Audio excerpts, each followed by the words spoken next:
अब आज एक नया पाठ कर लेकर आया हूँ, वही है कि कर्नाटक संपदा। बहुत ही छात्रों की मांग थी, सर ये पाठ जल्दी ही पढ़ाओ कर इसलिए मैं लेकर आया हूँ। सभी इम्पोर्टेंट लेसन्स के डिटेल से क्लासेस होंगे बच्चों, आप चिंता न कीजिए। मैं जल्द सभी लेसन्स की वीडियो आप तक पहुँचाने के लिए प्रयास करूँगा। और चाहे आप में से नए हो तो कृपया लाइक शेयर सब्सक्राइब करने के लिए न भूलिए, और जैसे ज़्यादा आपके मित्रों के सर्कल में, फ्रेंड सर्कल में यह वीडियो शेयर करने के लिए भी न भूलिए। ಆತ್ಮೀಯ ವಿದ್ಯಾರ್ಥಿಗಳೇ, ಇವತ್ತು ಒಂದು ಹೊಸ ಪಾಠವನ್ನು ತೆಗೆದುಕೊಂಡು ಬಂದಿದ್ದೀನಿ. ಕರ್ನಾಟಕ ಸಂಪದ ಅಂತಕ್ಕಂಥದ್ದು ಬಹಳಷ್ಟು ಜನರ ಒಂದು ಬೇಡಿಕೆ ಇತ್ತು. ಸೊ ಅದಕ್ಕೆ ಡೀಟೇಲ್ ಆಗಿ ಇಂಪಾರ್ಟೆಂಟ್ ಲೆಸನ್ಗಳನ್ನು ತಂದಿದ್ದೀನಿ. ಸೊ ನನ್ನ ಒಂದು ಪ್ರಯತ್ನ ಇದೆ ಎಲ್ಲ ಪಾಠಗಳ ಒಂದು ಡೀಟೇಲ್ ಆಗಿ ವಿಡಿಯೋವನ್ನು ಕೊಡಬೇಕಂತ. ಸೊ ನೋಡುವ ಎಲ್ಲಿವರೆಗೆ ಆಗುತ್ತೆ ಅಂತಕ್ಕಂಥದ್ದು. ಸೊ ಹೆಚ್ಚು ನಿಮ್ಮ ಗೆಳೆತನಗಳಲ್ಲಿ, ಗೆಳೆಯರ ಬಳಗಗಳಲ್ಲಿ ಈ ವಿಡಿಯೋಗಳನ್ನು ಶೇರ್ ಮಾಡಿ. ಎಲ್ಲರಿಗೂ ಕೂಡ ಒಂದು ಸಬ್ಸ್ಕ್ರೈಬ್ಸ್, ಲೈಕ್ ಮತ್ತು ಬೆಲ್ ಐಕಾನ್ ಒತ್ತಲಿಕ್ಕೆ ಹೇಳಿ ಅಂತ ನಾನು ನಿಮಗೆ ಹೇಳ್ತಾ ಇದ್ದೀನಿ. पाठವನ್ನು शुरू ಮಾಡೋಣ मकड़े। पाठ ಇದೆ कर्नाटक संपदा। आप सभी को भी पता है कि हमारा राज्य जो है ना कर्नाटक राज्य, और कर्नाटक राज्य की विशेषता क्या है, इसी पर चर्चा डालने का प्रयास इस पाठ के द्वारा किया गया बच्चों। ये है कर्नाटक का मानचित्र। आगे देखेंगे, पाठ का शुरुआत करेंगे। और जैसे पाठ की शुरुआत में बच्चों है संपदा एक शब्द आता है। क्या है? संपदा। और संपदा शब्द का अर्थ है बच्चों धन है, संपत्ति। और हम इसे कह सकते हैं कि संपत्ति भी कह सकते हैं बच्चों। क्या कह सकते हैं? संपत्ति, यानी कर्नाटक की संपत्ति। जो कर्नाटक की जो संपत्ति है, जो धन है, जो दौलत है, वह किस प्रकार का है, यहाँ पर जो प्रकाश डालने का जो प्रयास पाठकों के द्वारा किया गया है। और आगे है इस पाठ तो निबंध विधा का है बच्चों। किस विधा का है? निबंध विधा का है। और यह पाठ संकलित है। आपको 3 मुद्दे समझ गए। संपदा शब्द का अर्थ है कि संपत्ति, पाठ निबंध विधा का है, और यह संकलित पाठ है। आगे है बच्चों इसके पाठ के आशय में थोड़ा देखकर आएंगे। प्रस्तुत निबंध द्वारा छात्र कर्नाटक के अतीत वैभव, वर्तमान प्रौद्योगिकी विकास तथा प्रकृति संपदा के साथ साथ इस राज्य के महान व्यक्तियों के साधना का परिचय प्राप्त करते हैं। बच्चों यहाँ पर लिखा है कि इस निबंध द्वारा, यानी ये तो निबंध हो गया, और इस निबंध के द्वारा कर्नाटक के अतीत वैभव, इस पर अर्थ यही होता है कि बच्चों कर्नाटक का प्राचीन वैभव, कर्नाटक का गत काल का वैभव। और सेकंड है वर्तमान प्रौद्योगिकी विकास। वर्तमान प्रौद्योगिकी विकास इसका अर्थ है कि बच्चों वर्तमान ಅಂದರೆ ಪ್ರಸ್ತುತ ಸಮಯದಲ್ಲಿನ ಒಂದು ತಂತ್ರಜ್ಞಾನದಲ್ಲಿನ ಒಂದು ಬೆಳವಣಿಗೆ। और आगे है प्रकृति संपदा। संपदा इसका अर्थ होता है कि बच्चों सौंदर्य। ओके। और प्रकृति सौंदर्य के साथ साथ ही इस कर्नाटक राज्य के महान व्यक्तियों के साधना का भी परिचय आपको प्राप्त होता है। बच्चों आपको 4 मुद्दे याद रखना है। कर्नाटक के अतीत वैभव है, वर्तमान प्रौद्योगिकी के विकास है, प्रकृति संपदा है, और कर्नाटक के महान व्यक्तियों के साधना। इन चारों विषयों के बारे में इस निबंध के द्वारा आपको जानकारी प्राप्त होती है। ಆತ್ಮೀಯ ವಿದ್ಯಾರ್ಥಿಗಳೇ, ಸಂಪದ ಶಬ್ದದ ಅರ್ಥ ಏನಪ್ಪ ಅಂತಂದರೆ ಸಂಪತ್ತು ಅಂದಂಗೆ. ಅಂದರೆ ಕರ್ನಾಟಕದ ಸಂಪತ್ತಿನ ಕುರಿತಾಗಿರ್ತಕ್ಕಂಥ ಈ ಪಾಠ ನಿಬಂಧ ವಿಧದಲ್ಲಿದೆ. ಸೊ ನಿಬಂಧ ವಿಧದಲ್ಲಿರ್ತಕ್ಕಂಥ ಈ ಪಾಠ ಸಂಕಲಿತ ಇದೆ. ಅಂದರೆ ಯಾವುದೇ ಒಂದು ವಿಷಯದಲ್ಲಿನ ಲೇಖನದಿಂದ ಆರಿಸಿಕೊಳ್ಳಲಾಗಿದೆ, ಅದನ್ನು ಸಂಕಲಿತ ಅಂತ ಕರಿತೀವಿ. ಈ ಪಾಠದಲ್ಲಿ ಮುಖ್ಯವಾಗಿ ಏನು ಮಾಡಿದಾರಪ್ಪ ಅಂದರೆ ಕರ್ನಾಟಕದ ಗತಕಾಲದ ವೈಭವ ಆಗಿರ್ಬೋದು, ಪ್ರಸ್ತುತ ವರ್ತಮಾನ ಸಮಯದಲ್ಲಿನ ತಂತ್ರಜ್ಞಾನದ ಬೆಳವಣಿಗೆ ಆಗಿರ್ಬೋದು, ಪ್ರಾಕೃತಿಕ ಸೌಂದರ್ಯದ ಜೊತೆಗೆ ಕರ್ನಾಟಕ ರಾಜ್ಯದಲ್ಲಿನ ಮಹಾನ್ ವ್ಯಕ್ತಿಗಳ ಸಾಧನೆಗಳ ಪರಿಚಯ ತಮಗೆ ಸಿಗತ್ತೆ। आगे है बच्चों, जननी जन्मभूमि च स्वर्गादपि गर्यसी। इसका अर्थ है कि जननी और जन्मभूमि स्वर्ग से भी श्रेष्ठ है। जननी ಮತ್ತು जन्मभूमि स्वर्गಕ್ಕಿಂತಲೂ ಮಿಗಿಲಾದದ್ದು।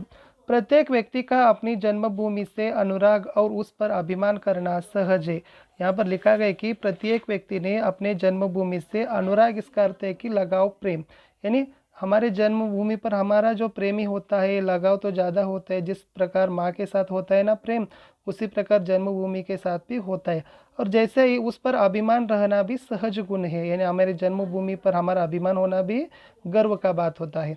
ಅಂದರೆ ಏನದಪ್ಪ ಅಂದರೆ ಪ್ರತಿ ವ್ಯಕ್ತಿಗೂ ಕುರಿತು ತನ್ನದೇ ಆಗಿರ್ತಕ್ಕಂಥ ಜನ್ಮಭೂಮಿಯ ಕುರಿತಾಗಿರ್ತಕ್ಕಂಥ ಒಂದು ಒಡನಾಟ ಆಗಿರ್ಬೋದು ಮತ್ತು ಅಭಿಮಾನ, ಅದು ಸಹಜವಾದದ್ದು। कर्नाटक हमारी जन्मभूमि है। कर्नाटक ನಮ್ಮ ಒಂದು ಜನ್ಮಭೂಮಿಯಾಗಿದೆ। यहाँ की प्राकृतिक सूक्ष्म साहित्यिक वैभव और ज्ञान विकास क्षेत्र की प्रगति अपार है। ಇಲ್ಲಿನ ಒಂದು ಪ್ರಾಕೃತಿಕ ಸೌಂದರ್ಯ, ಪ್ರಾಕೃತಿಕ ಸೂಕ್ಷ್ಮ और ಸಾಹಿತ್ಯಿಕ ವೈಭವ, यानी ಸಾಹಿತ್ಯಿಕ ಜಗತ್ತಿನದಲ್ಲಿರ್ತಕ್ಕಂಥ ಮುನ್ನಡೆ, और ಜ್ಞಾನ ವಿಕಾಸ ಕ್ಷೇತ್ರ की ಪ್ರಗತಿ, ಜ್ಞಾನ ಮತ್ತು ವಿಜ್ಞಾನದ ಕ್ಷೇತ್ರದಲ್ಲಿನ ಒಂದು ಪ್ರಗತಿ ಅಪಾರವಾದದ್ದು, ಹೇರಳವಾದದ್ದು।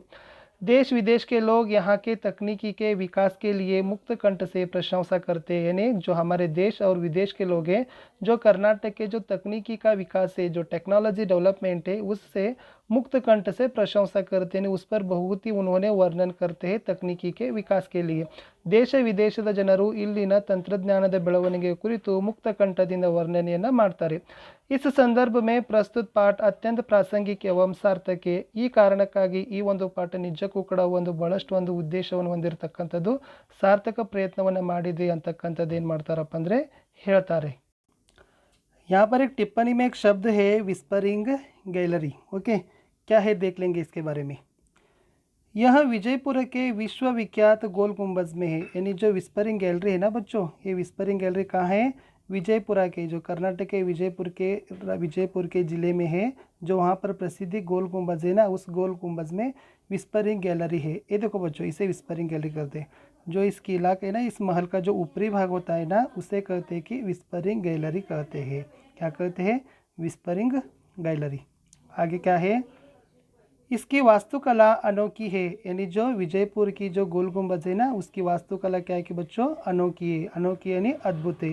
इस गुंबज के एक छोर से धीमी आवाज़ में बातें करे तो वह विरुद्ध छोर में स्पष्ट सुनाई देती है। इस गुंबज की, जो इस महल की, जो गोल गुंबज की महल की एक छोर से, एक तीर कहते हैं उसे, छोर यानी ಒಂದು ರೀತಿಯಾಗಿರ್ತಕ್ಕಂಥ ದಡ, किनारा, एक किनारा से हम धीमी आवाज़ से बात करें तो उस किनारे के विरुद्ध छोर में, विरुद्ध किनारे में वह स्पष्ट रूप में सुनाई देता है। और इस गुंबज की एक और विशेषता यह है कि यहाँ एक बार आवाज़ निकलने से यह 7 बार प्रतिध्वनित करती है। और जैसे इस गोल गुंबज की और एक विशेषता है कि हम एक बार आवाज़ करने से हमारी जो बात है वह 7 बार प्रतिध्वनित होता है। ಮಕ್ಕಳು ಏನಿದೆ ಅಂತಂದರೆ, ಈ ಪಾಠದಲ್ಲಿ ಒಂದು ವಿಸ್ಪರಿಂಗ್ ಗ್ಯಾಲರಿ ಅಂತಕ್ಕಂಥ ಒಂದು ಶಬ್ದ ಇದೆ। ಆ ಶಬ್ದದ ಅರ್ಥ ಏನಪ್ಪ ಅಂದರೆ, ಇದು ಪ್ರಸಿದ್ಧವಾಗಿರ್ತಕ್ಕಂಥ ಕರ್ನಾಟಕ ರಾಜ್ಯದ ವಿಜಯಪುರ ಜಿಲ್ಲೆಯ ಗೋಲ್ ಗುಂಬಜ್ದಲ್ಲಿದೆ। ಈ ಗೋಲ್ ಗುಂಬಜ್ದಲ್ಲಿನ ಒಂದು ವಾಸ್ತುಕಲೆ ನಿಜಕ್ಕೂ ಒಂದು ಅದ್ಭುತವಾಗಿರ್ತಕ್ಕಂಥದ್ದು।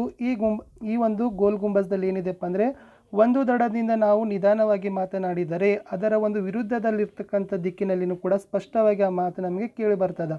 ಅಷ್ಟೇ ಅಲ್ಲದೆ ಈ ಗೋಲ್ ಗುಂಬಜ್ದ ಇನ್ನೊಂದು ವಿಶೇಷತೆ ಏನಪ್ಪ ಅಂತಂದರೆ, ನಾವು ಒಂದು ಸಾರಿ ಧ್ವನಿಯನ್ನು ತೆಗೆದೀವಿ ಅಂದರೆ, ಒಂದು ಸಾರಿ ನಾವು ಮಾತಾಡಿವಿ ಅಂದರೆ ಅದು ಸುಮಾರು 7 ಸಾರಿ ಪ್ರತಿಧ್ವನಿತವನ್ನು ಆಗ್ತದೆ। ಇದೇ ಇರ್ತಕ್ಕಂಥದ್ದು ವಿಜಯಪುರ ಜಿಲ್ಲೆಯ ಒಂದು ಗೋಲ್ ಗುಂಬಜ್ದಲ್ಲಿನ ವಿಸ್ಪರಿಂಗ್ ಗ್ಯಾಲರಿ।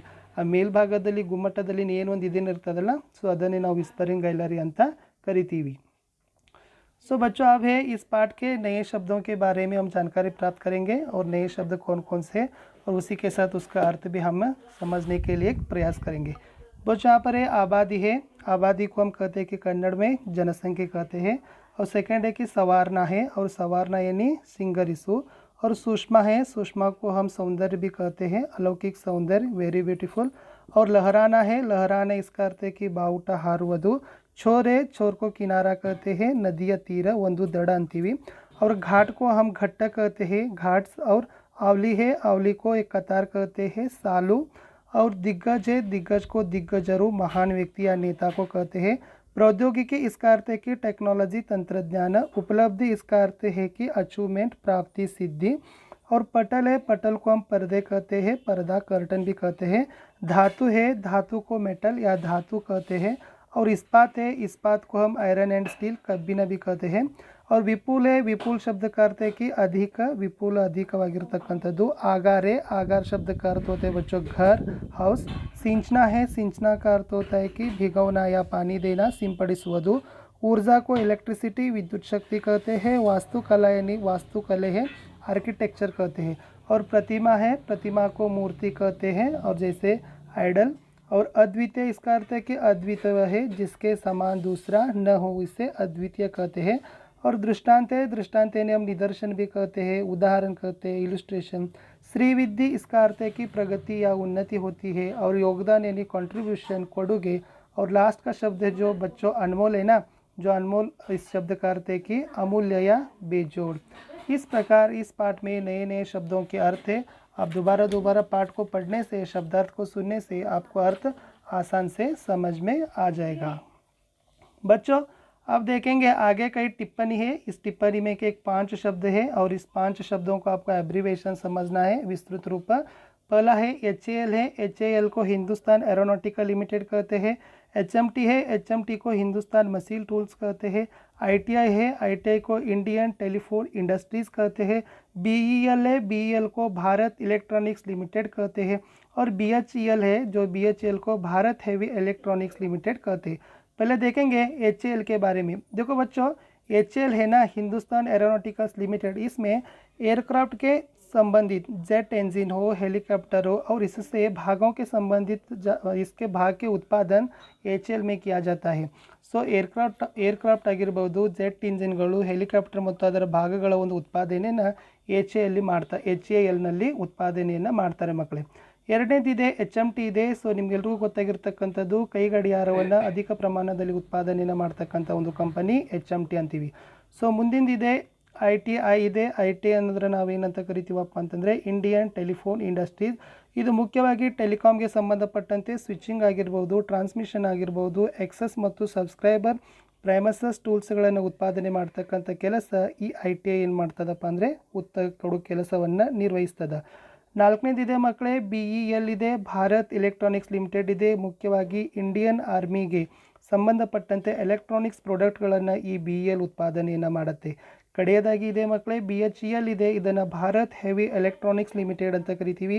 ಇಲ್ಲಿ ಹೆವಿ ಎಂಜಿನಿಯರಿಂಗ್ ಮತ್ತು ಮ್ಯಾನುಫ್ಯಾಕ್ಚರಿಂಗ್ ಮಟೀರಿಯಲ್ಸ್ಗಳನ್ನು ಉತ್ಪಾದನೆ ಮಾಡ್ತಕ್ಕಂಥ ಕೆಲಸ ಈ BHEL ನಿರ್ವಹಿಸುತ್ತೆ. ಸೊ ಇಲ್ಲಿಯವರೆಗೆ ಮಕ್ಕಳೇ ನಾವು ಕರ್ನಾಟಕ ಸಂಪದ ಪಾಠದ ವಿಧ ಆಮೇಲೆ ಪಾಠದಲ್ಲಿರ್ತಕ್ಕಂಥ ಮುಖ್ಯ ಆಶಯ, ಪಾಠದಲ್ಲಿರ್ತಕ್ಕಂಥ ಒಂದು ಟಿಪ್ಪಣಿಯಲ್ಲಿರ್ತಕ್ಕಂಥ ವಿಸ್ಪರಿಂಗ್ ಗ್ಯಾಲರಿ, ಸೊ ಜೊತೆಗೆ ಪಾಠದಲ್ಲಿರ್ತಕ್ಕಂಥ ಪ್ರಮುಖ ಶಬ್ದಾರ್ಥಗಳು ಮತ್ತು ಟಿಪ್ಪಣಿಯಲ್ಲಿರ್ತಕ್ಕಂಥ ವಿಸ್ತೃತ ರೂಪದ ಬಗ್ಗೆ ನಾವು ಮಾಹಿತಿಯನ್ನು ಪಡೆದಿದ್ದೀವಿ. ಇದರ ಮುಂದಿನ ವಿಡಿಯೋದ ಭಾಗವನ್ನು ಬೇಗನೆ ನಾನು ಅಪ್ಲೋಡ್ ಮಾಡಲಿಕ್ಕೆ प्रयत्न ಮಾಡ್ತೀನಿ. बच्चों यहाँ तक था कर्नाटक संपदा का पाठ का विधा, आशय और शब्दार्थ के और टिप्पणी और विस्तृत रूप में रहे कई शब्दों के बारे में जानकारी थी. अगला वीडियो जल्दी मैं आपको अपलोड करूँगा. पढ़ते रहिए और ज़्यादा वीडियो को शेयर करिए और नए हो तो कृपया मेरा चैनल स्टडी विद परशुराम को सब्सक्राइब करने के लिए न भूलिए. ओके.